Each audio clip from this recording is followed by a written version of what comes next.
begins by narrating stories about creation. Adam and Eve, Noah and the flood, the Tower of Babel. These initial stories address the big picture. It addresses creation. It addresses the human race. It addresses all of humanity's problems. But then the story shifts gears and narrows its focus on one family. What follows is a lengthy saga that unfolds over the course of many generations, with many twists, with many turns. We follow the saga throughout the rest of Genesis, Exodus, Leviticus, Numbers, and then Deuteronomy. And it's a story about the promise God made to Abraham and how God fulfills the promise despite a host of setbacks, a number of obstacles. You know the story. It is a story about God's people, a God that those people could trust when everything went wrong and the situation began to look hopeless. But halfway through the book of Genesis, God makes a promise to Abraham. He says, go from your country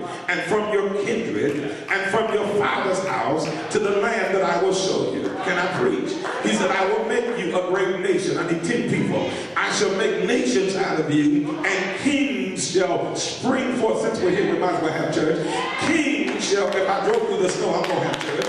Kings shall spring forth from you. He said, I shall maintain my covenant with you and your descendants after you, generation after generation. Somebody just scream and say, Lord, give me a word. He said, an everlasting covenant as a possession for all time, I shall give you and your descendants the land in which you are now aliens. Praise the name of the Lord. He said, the whole of Canaan, and I shall be their God. Did you hear the word? The promise is threefold. A multitude of descendants, an everlasting covenant with these descendants and the land of Canaan. In other words, God will turn Abraham's family into a nation. God will be their God for all time, and they shall inhabit the promised land. Now, a lot happens. I don't have time today to go through this lengthy discussion, but a lot happens between the moment God makes the promise to Abraham halfway through Genesis and the moment when Abraham's descendants prepare to enter the promised land in the closing chapter of the book of Deuteronomy.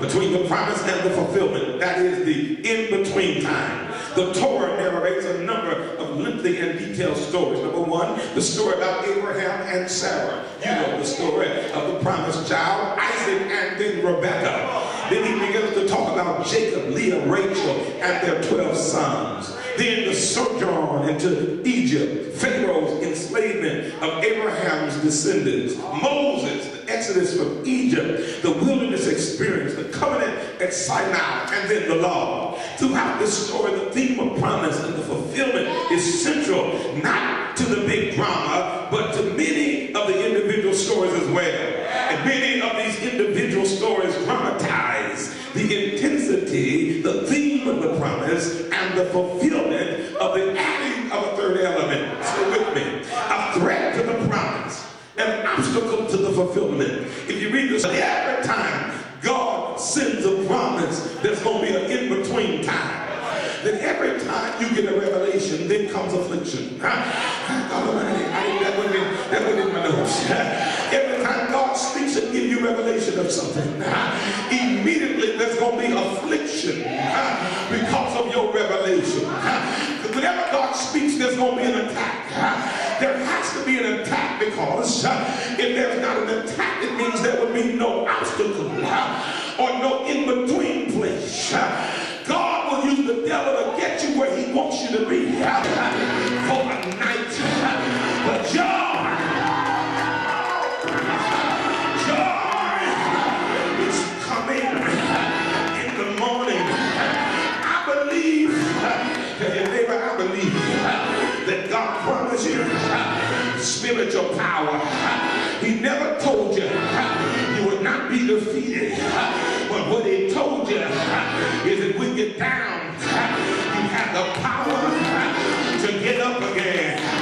I believe that he promised me that he would give me the power of wisdom, the power of love, the power of compassion, the power of healing, the power of reconciliation, the power of renewal, a power that will transform me, a power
respect what you don't understand.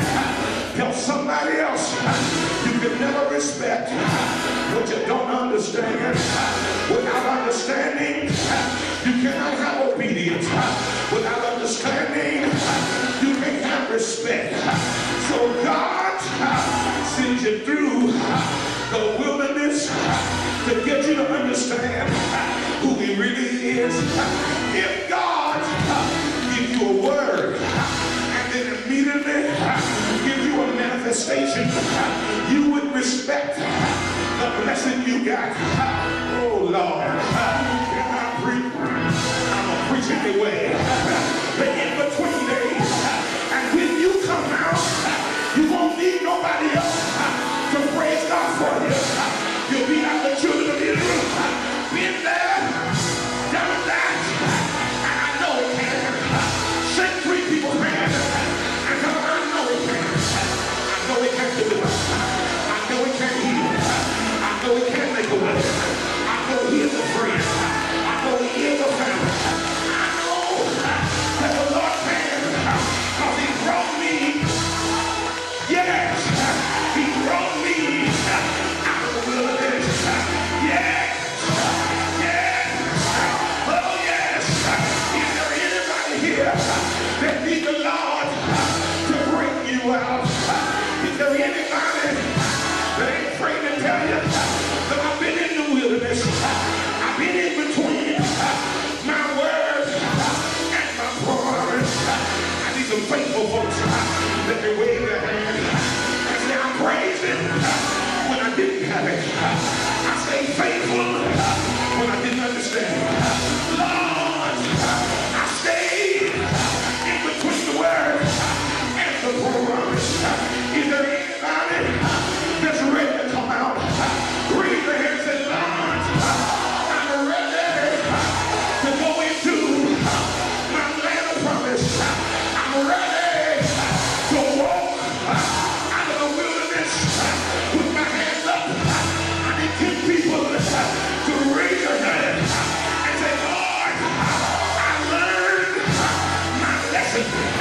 You don't have to whip me no more. You don't have to chastise me no more. Lord, I respect your word. I respect your will. I respect your way. I learned your statutes. And now, bring me out. Now, I'm ready to come out. Raise your hands and right now. Continue to be blessed and changed through the impactful teachings of Bishop William L. Harris IV. We have a variety of dynamic and anointed ministry resources that will bless and enrich your daily walk with God. Call us now at 877-224-0174, and one of our staff representatives will be glad to assist you. Or you may log on to our website at www.bishopwilliamharris.org.